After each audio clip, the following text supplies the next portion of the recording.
MTN SME Hub. Link to growth. Link to success. Link to the ultimate resource for business advice and insights.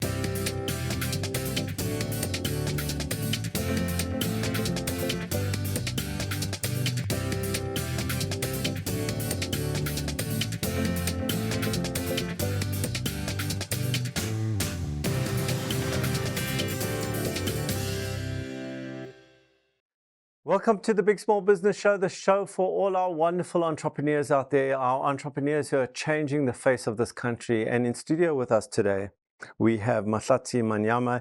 He is the founder and director of Premier Health Management Group. Let's take a look.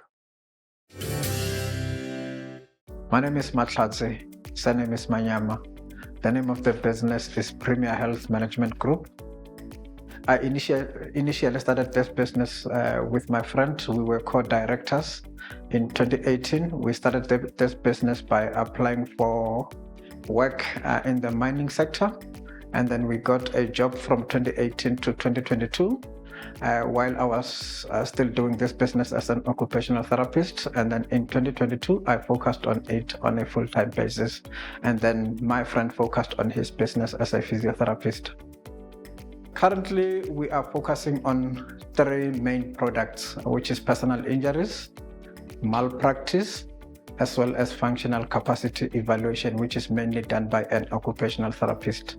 The personal injury product or services is being offered by more than 20 specialists, that is medical specialists, which include an orthopedic surgeon, a neurosurgeon, industrial psychologist, occupational therapist, which is me in this case, maxillofacial surgeon, ENT, and many other specialists in our industry. So one of our challenges in the business, which is a significant challenge, is that we are unable to monitor performance of our employees, and that in essence affects the performance of the business. For example, each individual or each employee is currently carrying multiple roles in terms of what they do. For example, we have an administrator who is also a driver of the business. On certain days when it's time for him to take clients to different places for expert assessment, he will not only be focusing on driving, he will also be focusing on opening a laptop and ensuring that his work keep on moving. And for fairness purposes, it's highly unlikely that it will be possible for me to monitor the performance of that particular person. And others as well, on days when they have to do marketing of the business, for example, when they go for radio interviews, they are unable to do their own administrative duties because on that particular day, depending on the location where they are going to do the marketing, they will not be able to do their administrative duties, and the business suffers in that particular instances. And as a result, it ends up affecting the business in its entirety. So I would want Allon to assist to say, with the current stuff that we have, where can we go? How can we maximize their potential in order for the business to move beyond where we are at the moment? Welcome to the Big Small Business Show. Thank you. All right, so we're talking about performance management and how to maximize performance. So in your business currently, what's giving you the indication that there is a performance management issue, like that it's not optimal? How are you experiencing that? I'm regarded as a small business, the business which I founded on my own, and eventually I started employing as the business grew. And then I tend to realize that my employees are not allocated specific duties which I can manage their performance, let's say, for example, on a 30-day period. Why not? On a 1 month period, because I change their duties as I allocate them every day, depending on the demands, including the accounts that we have in the business. Sometimes I would allocate one specific individual to a certain account where the duties may take 3 days or 4 days. And then where we have big accounts, somebody can take that account for probably 2 to 3 weeks. And then by the end of the fourth week, I would have allocated a certain task to that particular individual. Therefore, it becomes a bit of a challenge to monitor and be consistent in terms of managing their performance. When you allocate somebody for 2 days or 2 weeks, how do you decide that number?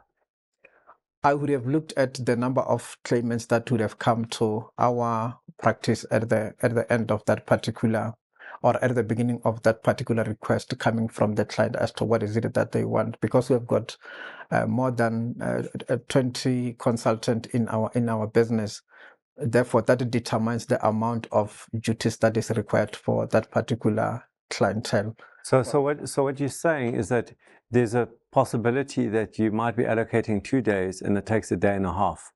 It's possible. So is the problem then not the way that you calculate and the days, and not the issue with the performance? It could be, because at the end of the day, it's dependent on me as the director of the business to say, what is it that the client wants at that particular moment, and how many claimants are they coming to our site, and how many consultants, those particular claimants, when they come, what do they want? Because sometimes you may find that they only want 4 medical experts, that is assessment plus report writing. And because we manage the work on our side, this individual, when I allocate work, you may find that they experience hurdles on the other side of the consultant, because consultants, they are part of the business, but they are not our regular employees.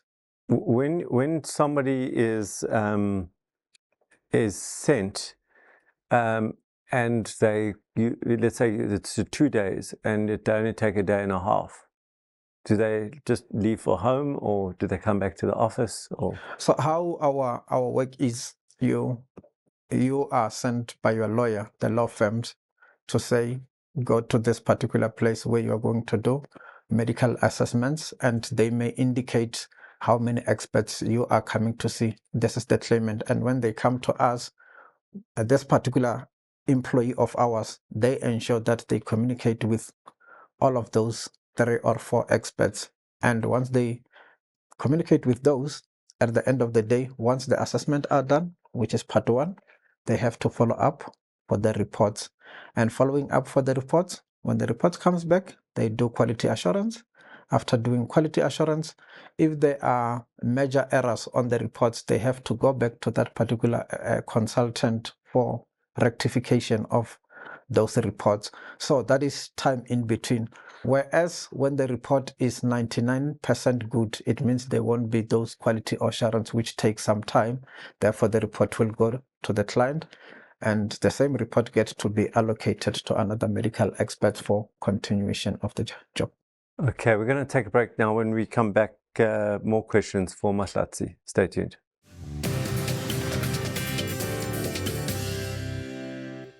MTN SME Hub, link to business success.